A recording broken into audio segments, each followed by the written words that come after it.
sebenarnya kondisi mangrove sehingga harus terjadi penanaman ulang berarti ada kondisi di mana mangrove sudah mulai tergerus berarti atau sudah mulai.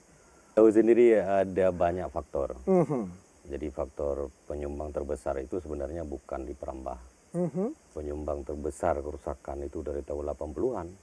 Itu pertamanya saat mangrove itu kan dibeli oleh rencana blueprint BRR itu tahun 2006-2007 itu.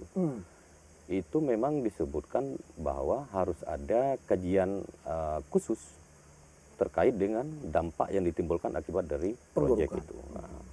Nah ini ya mungkin kita harus minta ini mungkin ke pemerintah untuk melakukan kajian itu dulu sebelum proyek itu Secara spesifik daerah mana nih yang langsung akan Telaga langsung 7 berdampak? misalnya, Telaga 7 misalnya.